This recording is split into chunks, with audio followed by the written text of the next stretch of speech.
Hi നമസ്കാരം. ഷൈലാസ് കിച്ചണിലേക്ക് എല്ലാവർക്കും വീണ്ടും ഒരിക്കൽ കൂടി സ്വാഗതം.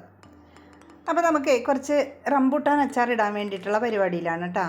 അപ്പോൾ നമുക്ക് കുറച്ച് റംബൂട്ടാൻ പറിച്ചെടുക്കാം. ഇപ്പോൾ ഏകദേശം തീരാറായി റംബൂട്ടാൻ.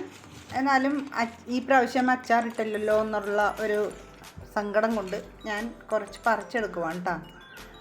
അങ്ങനെ ഒരു 1/2 കിലോയോളം റംബൂട്ടാൻ എടുത്തിട്ടുണ്ട്. അതിൻ്റെ തൊണ്ടൊക്കെ കളയാനുള്ള പരിപാടിയിലാണ്. എന്നിട്ട് തൊണ്ട് കളഞ്ഞെടുത്തിട്ടുണ്ട് കേട്ടോ, കണ്ടോ. അപ്പോൾ നമുക്ക് ഇതിലേക്ക് ആവശ്യമുള്ള കുറച്ച് കറിവേപ്പില വേണം. ഒരു 10 പച്ചമുളക് എടുത്തിട്ടുണ്ട്.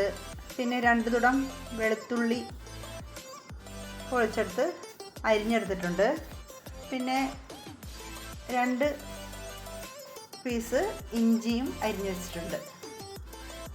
അങ്ങനെ റംബൂട്ടാനെല്ലാം തൊലി കളഞ്ഞ് വെച്ചിട്ടുണ്ട് കേട്ടോ. എന്നിട്ടൊരു ചട്ടി അടുപ്പിൽ വെച്ച് ചട്ടി ഒന്ന് ചൂടാകുമ്പോഴേക്ക് നമുക്ക് കുറച്ച് നല്ലെണ്ണ ഒഴിച്ചു കൊടുക്കാം.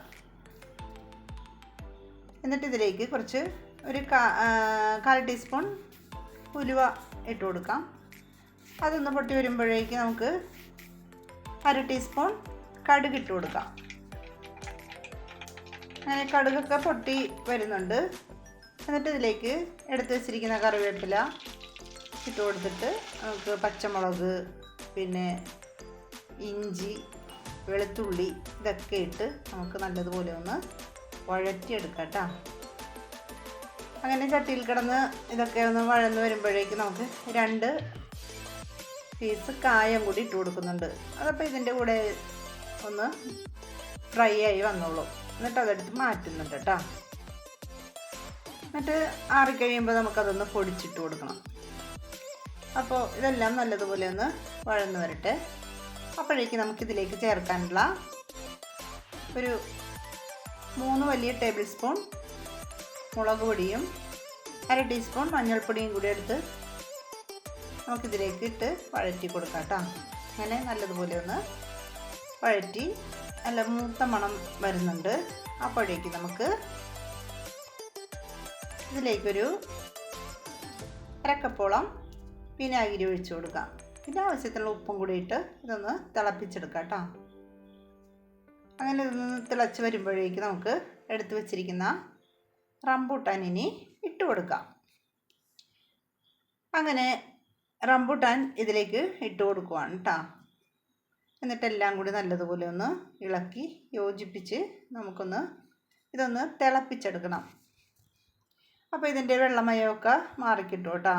ഇതിൻ്റെ എണ്ണ തെളിയുമ്പോഴാണ് അച്ചാർ പാകമായി വരുന്നത്. കണ്ടോ, ഇപ്പോൾ എണ്ണയൊക്കെ തെളിഞ്ഞ് വരുന്നുണ്ട്. അപ്പോൾ നമുക്കിതൊന്ന് ഇതിലേക്ക് എടുത്തു വച്ചിരിക്കുന്ന കായം ഉണ്ടായിരുന്നല്ലോ, അതൊന്ന് പൊടിച്ചിട്ട് കൊടുക്കുന്നുണ്ട്. അപ്പോൾ നമ്മുടെ റംബൂട്ടാൻ അച്ചാർ ഇവിടെ റെഡിയായിക്കൊണ്ടിരിക്കുകയാണ് കേട്ടോ. അങ്ങനെ റംബൂട്ടാൻ അച്ചാർ ഇവിടെ റെഡിയായി. അപ്പോൾ നമുക്കിതൊരു പാത്രത്തിലേക്കൊന്ന് പകർത്തി മാറ്റി വെക്കാം കേട്ടോ.